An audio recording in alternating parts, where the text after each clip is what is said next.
DXDR 981 sa Dipolog, numero 1. Tatak RMN.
Matod pa sa sulat ni Apostol Pablo sa mga taga-Korinto niadto sa unang Korinto kapitulo 4 bersikulo 6. Kay tungod kaninyo mga igsuon, gihimo ko si Apollo ug ang akong kaugalingon nga panig-ingnan alang sa inyong kaayuhan, aron makakap-on kamo sa pagkinabuhi sumala sa kasulatan.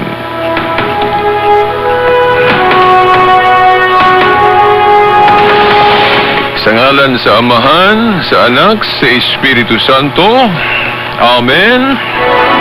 Sa gihapon ang tulumanon nga giuluhan, ang kahayag sa pagtuong Katoliko. Uban gihapon ining ubos ninyong alagad sa mong tulumanon, Silbert Dondoyano Sr. alias Beridas. Magkauban gihapon nato, no, ang atong mga higala, no, mga kasamang radioman sa technical side, si kasamang Dani Luod, ug usab si kasamang Dax Ilumba. Sa gawas, si Rinaldo Cuenca, ug usab si Kion Ilumba rin.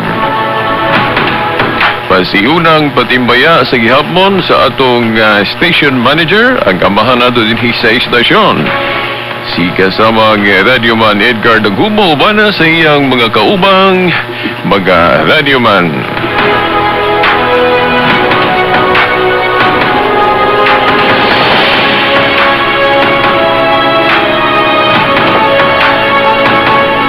Okay, ang atong pizza karon, pizza 17 sa bulan sa Nobyembre, tuig 2019.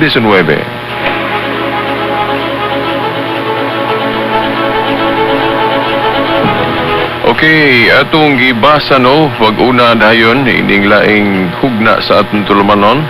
Gibasa na to ang unang Korinto Kapitulo 4, versikulo 6, diin namulong si Apostol Pablo nga atong usbon with emphasis. Kay tungod kaninyo mga igsuon, gihimo ko si Apollo ug ang akong kaugalingon nga panig-ingnan alang sa inyong kaayuhan. Naghisgot si Apostol Pablo dinhi nga siya usa ka panig-ingnan alang sa kaayuhan kuno nila sa mga tao dinhi nga gitumbok. Klaro kay Adreo, gihimo ako si Apollo o gihimo ko si Apollo ug ang akong kaugalingon nga panig-ingnan alang sa inyong kaayuhan, aron makakat-on kamo sa pagkinabuhi sumala sa kasulatan. Dinhi gitudlo, gipasabot ni San Pablo nga sila, kinsa man ni San Pablo, apostol. Siya kuno og si Apollo gihimong panig-ingnan, o ingon si Pablo, panig-ingnan mi ninyo no? Ang iyang gisuwatan ani kadto mga igsuon sa pagtuo dito sa Korinto. Iyang giingnan nga siya kuno og si Apollo panig-ingnan alang kanila aron makakat-on sila sa pagkinabuhi sumala sa kasulatan. No, ang ato mangyong ehemplo, ang ato mangyong panig-ingnan, ang ato mangyong Ginoong Hesukristo, di ba? Kay Kristohanon gud ta, di ba? Kristohanon ta. Ang ehemplo o panig-ingnan nato mga Kristohanon si Kristo, di ba?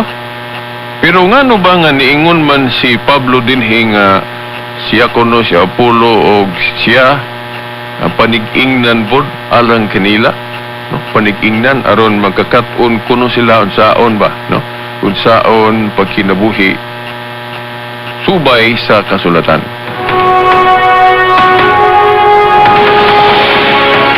Okay, sa ako nang giingon ninyo, nainom mo sa giingon pod ni Kristo nga address sa iyang mga tinunan, mga disipulo o iyang katawhan.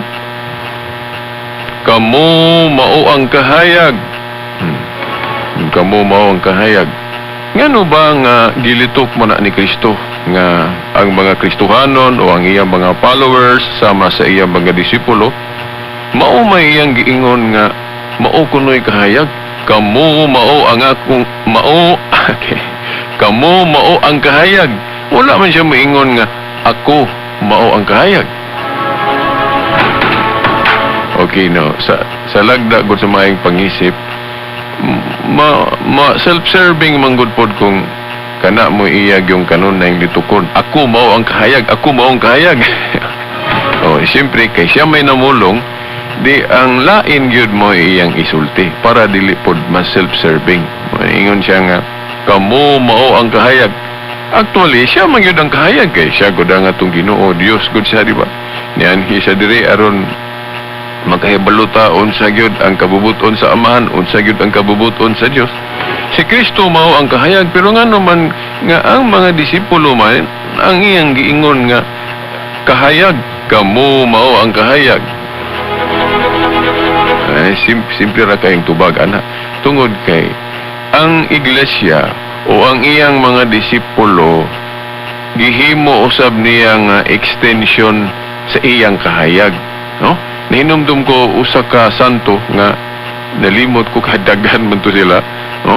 Na ay santo na hinumdum ko nga nag-ingon nga kana kunong bulan na tinuod mong bisan pag sa siyensya, ang bulan umon wala gyud na iyang kaugalingong kahayag, di ba? Pero nga nung muhayag man, doon na may panahon nga makita na to ang moon nga nihayag. Nga wala man ka na siya kaugalingong kahayag. Now, ang kahayag sa adlaw manggod, iyang gipagamit. O, gi-extend niya ang iyang kahayag ngadto sa bulan. Murabag, maingon ta nga, gipahuwam sa kahayag ang bulan sa adlaw. Sa laing pagkaistorya, ni-reflect ang kahayag sa adlaw nga sa bulan. Niingon ta nga, nihayag ang bulan tungod sa adlaw. Kuha niyo ang punto. Ingon na pod, si Kristo gyud ang kahayag, no, sa atong pagtuong Kristohanon. Pero gi-extend ni Kristo ang iyang kahayag ngadto sa iyang mga disipulo. Gani, moapil na po taani kay himuon mang disipulo ang tibuok kalibutan. Di ba? Pero ang mga primero ministro o nga gatog iyag yung gipamili direktamente mga disipulo nga nahimo mga apostol, mao gito sila una, di ba? Sa San Juan kapitulo 20 bersikulo 19 hangtod 23 namulong si Kristo, nagingon siya nga maingon nga ako gipadala sa Amahan, ako usab nagpadala kaninyo. Kanang pinadala sa Amahan kahayag man na, di ba? Kana dayang adlaw gipadala man na sa Dios nato para mo iwag nato. Kahayag ra hinoon nga kana bang diri sa kalibutan kanang mo iwag sa atong dalan, kanang kahayag para sa atong kalibutan nga para makakita ang atong mata, di ba? Sa mga butang material. Pero ang kahayag espiritual, mao na ang Dios, mao na si Kristo. Unya ang maong kahayag po espiritual nga mao si Kristo, iya pong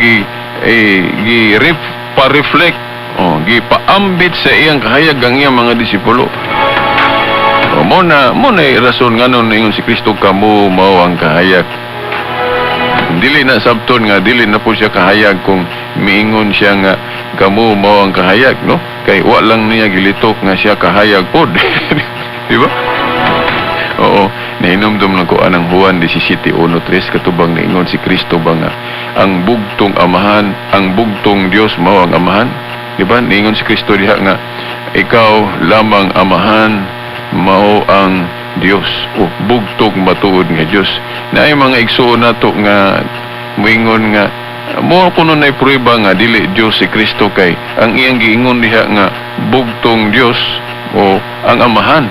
O dili na ingon na naon lagi pagsabot, kay si Kristo ang namulong mahimong mulitok siya mga pulong as humble kanang mapaubsanon nga pagkatao. Dili niya iapil ang iyang kaugalingon. Ang iya lang giingon nga ang amahan lamang mao ang bugtong matuod nga Dios.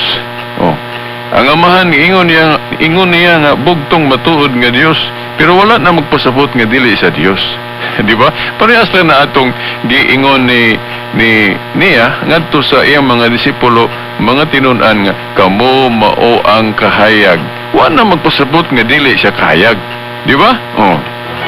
Hinumdum ko, ako nilang po ning giapil kay na santop man sa kungunaon na alang ni sa ato mga igsong iglesia ni Kristo. Di ba ila man ang kutluon ng Juan 17:1-3 pag-ingon ni Kristo nga ang amahan bugtong matuod nga Dios, sabto na dayon nila nga siya dili Dios, kay ang amahan raman iyang giingon nga bugtong matuod nga Dios. Di ba? Sa mga pulong gud sa pagpaubos mahimong moingon manggutana. So walay pagyatak sa kamatuoran nga inana po ta, di ba? Nasa gud na atong usa ka babae nga magwapa na umatahom kaysa nga tanan. Dayon usa ka gayon ni ana nagkita sila sa iyapong higala nga usa pud ka babae nga matahom usab. Dayon iyang giingnan ang iyang higala, no, nga babae nga ikaw matahom nga pagkababae, gwapa ka. Ikaw lang. Wala niya gisulti nga gwapa po siya. Na? Pag-ingon niya nga ikaw lang akong higala, mao ang matahom o gwapa. Nasabton ba na nga dili siya gwapa kay ang iyang giingon nga gwapa katurang iyang higala? Dili, kaysa mga pulong sa pagpaubos, dili man imo i-apil lang imong kaugalingon. Ang lain raman. Mo po na usa sa exegesis anang Juan 17:1-3 pag-ingon ni Kristo nga ang amahan lamang bugtong matuod nga Dios, wa na magpasabot nga dili sa Dios. Yan sa ato pong doktrina sa Trinity, usa man ang substance nila sa pagka-Dios, no? Ang gigamit atong sitas ana Juan 10:30, katong ningon si Kristo, ako ug ang amahan usa. Usa diha sa tumong pagbantay sa panon, they are one in accord, nagkahiusa sila og gihapon sa ilang substance isip Dios usa pod sila, di ba?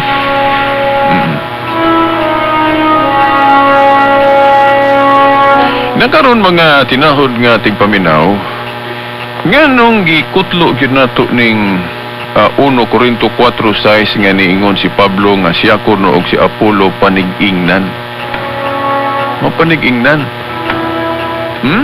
Dayon nahinumdum pagyud ko sa laing tudling pod nga si Pablo gihapon gaingon sa 1 Corinto 11:1 nga himo apog ko nga inyong panig-ingnan, maingon nga gihimo kong panig-ingnan ang atong Ginoong Hesukristo. Basahan ko ninyo na 1 Corinto 11:1. Kaya ang atong giuna pagkutlo ang 1 Corinto 4:6 man. Ang 1 Corinto 11:1 naa din hapod makumpleto na to pagpadayag ba ngano nga ang mga apostoles o mga nahimong santos kahayag pod tungod kay ang ilang gihimo yung kahayag example si Kristo man. Bot pasabot ang kahayag o ang example nga atong makita nga anaa sa mga santos o mga disipulo nga nahimong apostol, ang ilang kahayag mao na ang kahayag ni Kristo.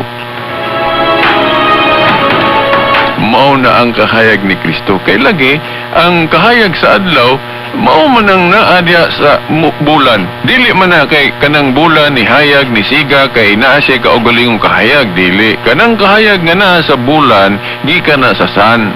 Ni-reflect lang ang kahayag gikan sa sun ngadto diha lagi sa bulan.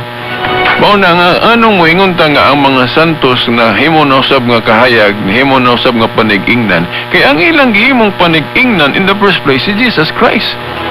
So mao na nga nganong ato ning gilitok ba kay kita go mga Katoliko ang mga santos, di ba, ato man yung gipasundayag ng ilang example, ilang mga ribulto, ang ilang mga larawan atong gipasundayag ngano ba? Ang ubang mga igsuon nato nga nasayop kuno tang mga Katoliko kay nidaghan naman kuno atong example dili man kay si Kristo lang no di na mao dili na inanaon pagsabot di man ibya nga ang simbahan o iglesia giangko na ni Kristo. Si San Pablo galitok ana lawas ni Kristo ang iglesia. Lawas ni Kristo sa ato pa kini mga disipulo kay apil man na bahin man na sa iglesia, so lawas man na ni Kristo ko, so ato pa isipon nato nga usara na, di ba? O kung gihimo na tong example ang mga santos mo magaling gipasundayag na to ang ilang kinabuhi, gipakita na to ang ilang mga larawan kay mga example lagi na sila. Now, dili na sabton nga naghimo taglaing mga example. Dili ang kang Kristo na nga example nga naa diha nila, di ba? No klaro man ang giingon ni Pablo sa unang Korinto 11:1 nga himoa po ko ninyo nga panig-ingnan o example ingon nga gihimo kong panig-ingnan ang atong Ginoong Hesukristo.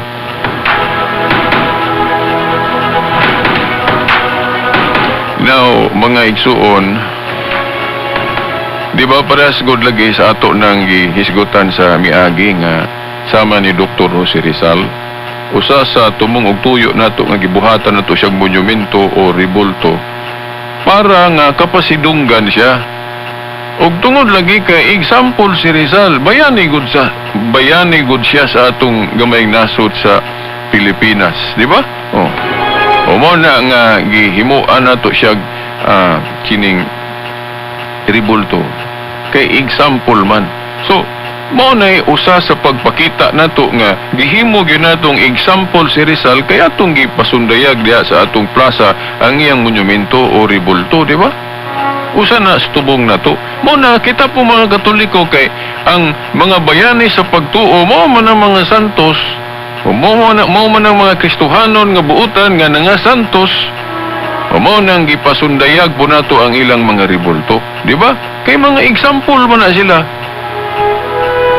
Aron inig kakita nato sa ilang mga ribulto, mahinumdum din ta sa ilang mga maayo nga binuhatan kay example lagi, di ba? Ang bata o kita nakatunta diya gumikan sa atong mga mata o sa atong dalunggan, di ba? Mo bitaw maingon ta nga dili ta ginikanan magpakita og dili maayo sa atong mga anak kay ila man ang awaton, ila man ang sundugon, di ba? Dili nato ipakita maingon ta nga og mag-away galita, do na galitay kanang wa ta magkasinabot.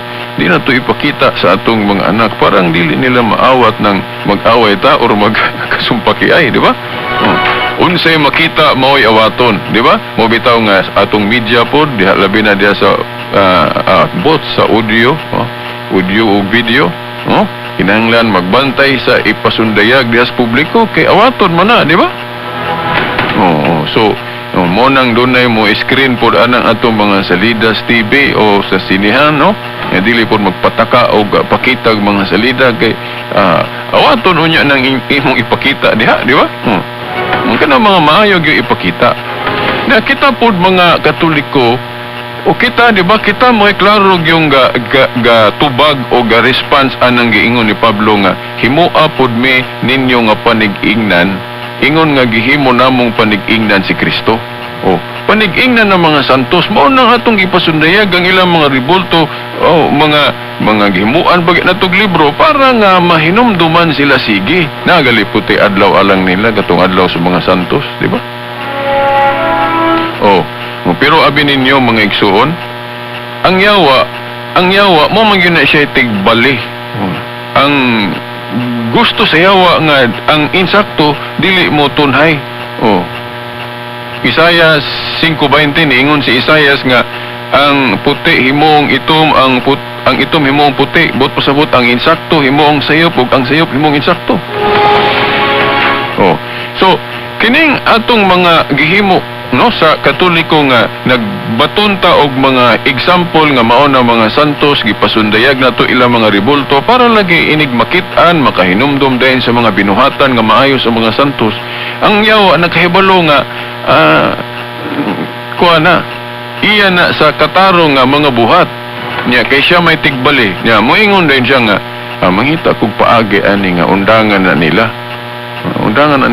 Isipon na nilang sayop. Mao na din itong akong giingon ninyo. Nga naay tudling das Biblia nga gawi o na ilang itabon sa kamatuuran. Kanang Exodo 20 versikulo 4 hangtod 5 kana bang giingon diha nga ayaw mo pagbuhat og mga larawan o rebulto sa bisan unsa. Ayaw mo paghimog mga rebulto, larawan bisan unsa. Gamiton din na sayawa niya iya bang gamiton mga tao rapod, mga pastor, mga ministro. Iyang gamiton na kutluan ninyo ng bersikulo ha, de ipanudlo ninyo nga nasayop ng Katoliko kay nagsupak anang gisugo na ko das Biblia Exodo 24 ug 5 nga dili magbuhat og rebulto. Di ba? Nga naman kay gusto sayawa nga dili gyud nato mabuhat natong mga Kristohano nang insakto ba nga kining mga rebulto lagi nato sa mga santos gibuhat nato na para dunay mga example nga ipakita sa mga tao. Pero unsay gibuhat aning yawa iyang kutloon ng Exodo 24 ug 5 nga ay out of context nga kanang Exodo 20 versikulo 4 ug 5 mga Dios man nga rebulto ang gipasabot diyang gidili. Dili man ka ng mga sacramentals, dili man ka ng mga simbolo o mga representation nga makatabang na tog pahinumdom sa angay hinumduman. Dili man na mao.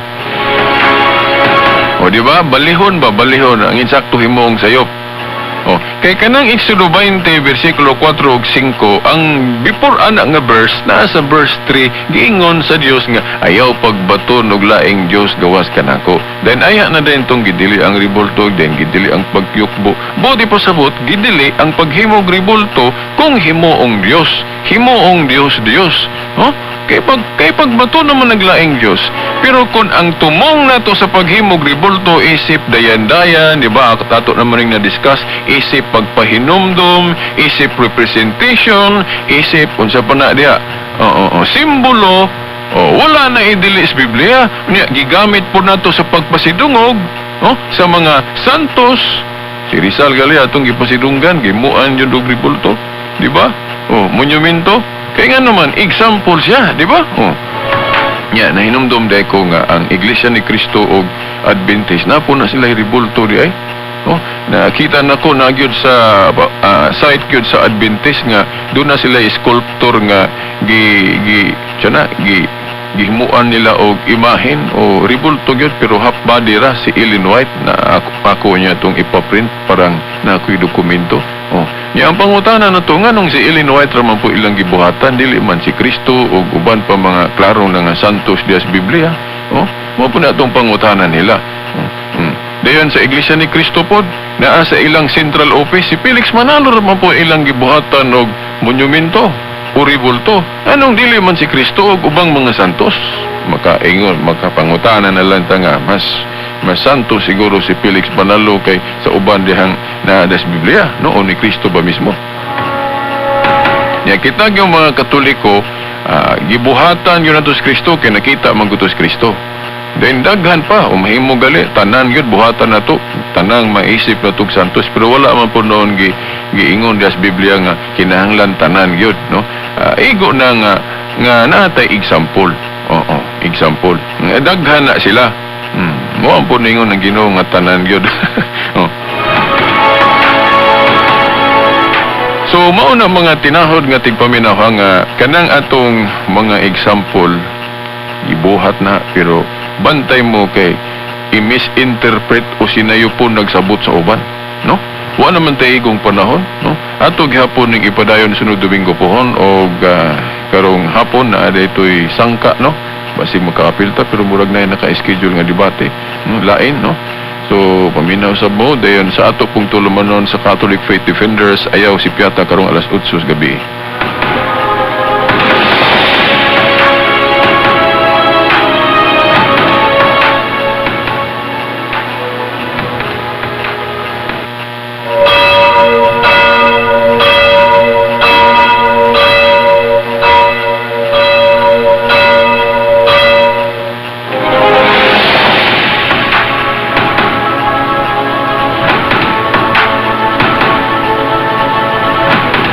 Okay, sang lidwan naman daigong panahon, sa ngalan na lang sa atong mahaling nga inahan, Mother Mary, pag kidagkuan sa atong simbahan, diri sa Diocese of Dipolog, ang atong halangdong obispo, ug ubanan sa iyang mga kaparian, hangtod sunod Domingo pohon, samang oras ug istasyon. Sa ngalan sa Amahan, sa Anak, sa Espiritu Santo. Amen.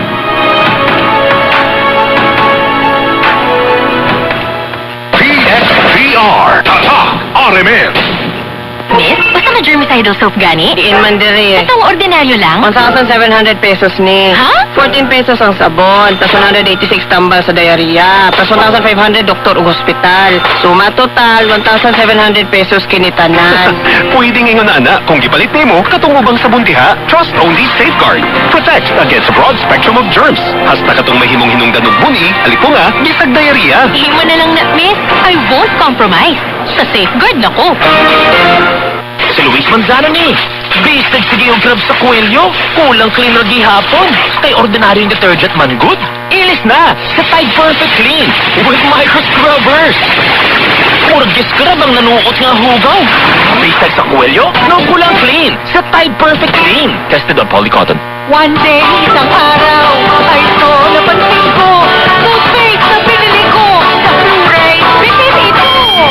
Ang leading brand man good, dilitan ng Dunay Maximum Fluoride. Busa misis, pag unique toothpaste. Tanan may maximum fluoride protection, batok sa tooth decay. That's why kaya ngayon, unique